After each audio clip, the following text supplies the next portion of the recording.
तो करवा चौथ की कहानी सुनने के लिए सबसे पहले आप अपने गेहूं ले लीजिए हाथ में और सिर ढककर ही बैठिएगा। सुनते हैं करवा चौथ माता की कहानी। बोल करवा चौथ माता की जय। बहुत समय पहले की बात है। एक साहूकार के 7 बेटे और उनकी एक बहन करवा थी। सभी सातों भाई अपनी बहन से बहुत प्यार करते थे, यहाँ तक कि पहले उसे खाना खिलाते और बाद में स्वयं खाते थे। एक बार उनकी बहन ससुराल से मायके आई हुई थी।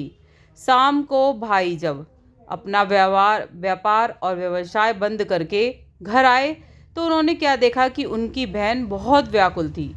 सभी भाई खाना खाने बैठ गए और अपनी बहन से भी खाने के लिए आग्रह करने लगे, लेकिन बहन ने बताया कि उसका आज करवा चौथ का निर्जल व्रत है और वह खाना सिर्फ चंद्रमा को देखकर उसे अर्घ देकर ही खा सकती है। चूँकि चंद्रमा अभी तक नहीं निकला है, इसलिए वह भूख और प्यास से व्याकुल हो उठी है। सबसे छोटे भाई को अपनी बहन की हालत देखी नहीं जा रही थी और वह दूर पीपल के पेड़ पर एक दीपक जलाकर चलनी की ओट में रख देता है और दूर से देखने पर वे ऐसा प्रतीत होता था जैसे कि चतुर्थी का चांद उदित हो रहा हो। उसके बाद भाई अपनी बहन को बताता है कि आजा बहन, चांद निकल आया है, तुम उसे अर्घ देने के बाद भोजन कर सकती हो। बहन खुशी के मारे सीढ़ियों पर चढ़कर चांद को देखती है, उसे अर्घ देकर खाना खाने के लिए बैठ जाती है। वह पहला टुकड़ा मुंह में डालती है तो उसको छींक आ जाती है। दूसरा टुकड़ा डालती है तो उसमें क्या होता है, बाल आ जाता है। और जैसा ही तीसरा टुकड़ा मुंह में डालने की कोशिश करती है तो उसके पति की मृत्यु का समाचार उसे मिलता है। वह बौखला जाती है। उसकी भाभी उसे सच्चाई से अवगत कराती हैं कि उसके साथ ऐसा क्यों हुआ है। करवा चौथ का व्रत गलत तरीके से टूटने के कारण देवता उससे नाराज हो गए हैं और उन्होंने ऐसा किया है।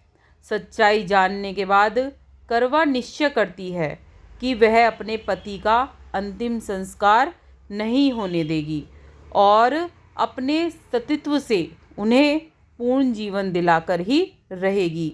वह पूरे 1 साल तक अपने पति के सबके पास बैठी रहती है और उसकी देखभाल करती है। उसके ऊपर उगने वाली सुई नुमा घास को वह इकट्ठा करती रहती है। 1 साल बाद फिर करवा चौथ का दिन आता है। उसकी सभी भाभियाँ करवा चौथ का व्रत रखती हैं। जब भाभियाँ उससे आशीर्वाद लेने आती हैं तो वह प्रत्येक भाभी से यम सुई ले लो, पिए सुई दे दो, मुझे भी अपनी जैसी सुहागन बना दो, ऐसा आग्रह करती है। लेकिन हर बार भाभी उसे अगली भाभी से आग्रह करने को कह चली जाती हैं। इस प्रकार जब छठे नंबर की भाभी आती है तो करवा उससे भी यही बात दोहराती है।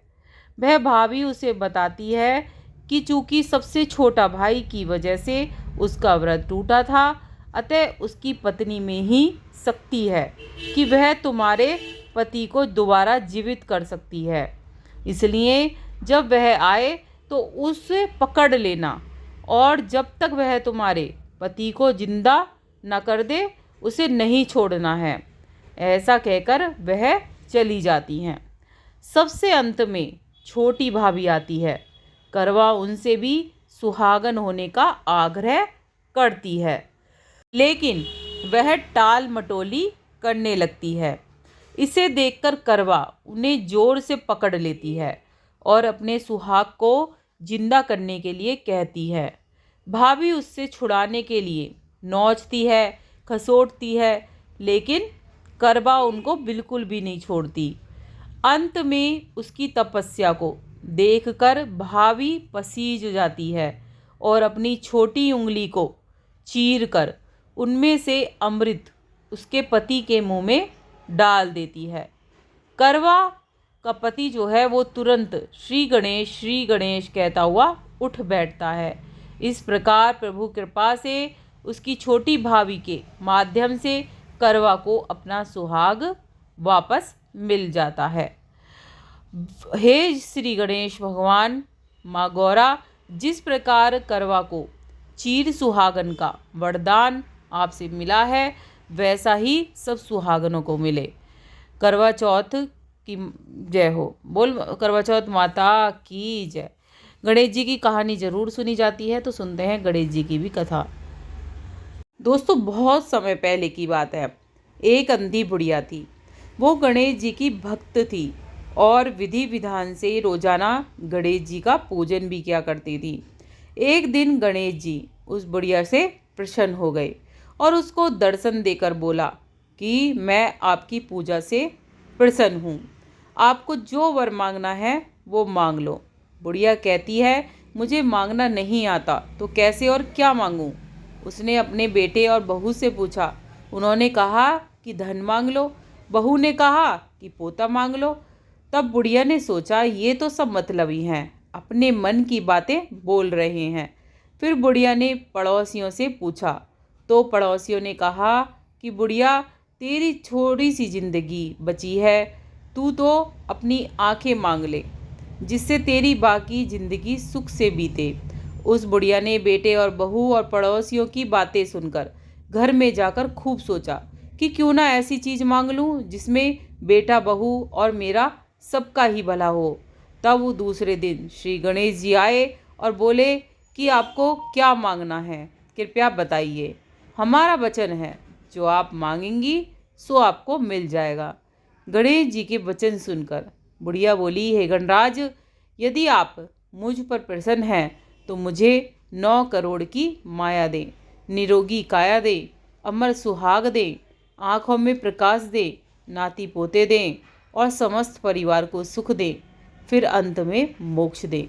बुढ़िया की बात सुनकर गणेश जी बोले, बुढ़िया माई, तूने तो मुझे ठग लिया। तथास्तु कहकर गणेश जी अंतर्ध्यान हो गए। हे गणेश जी महाराज, जैसे बुढ़िया माँ को मांगे अनुसार आपने सब कुछ दिया, वैसे ही सबको देना। बोल गणेश जी महाराज की जय। कहते सुनते हुंकारा भरते का भला। सब्सक्राइब जरूर करें। राधे।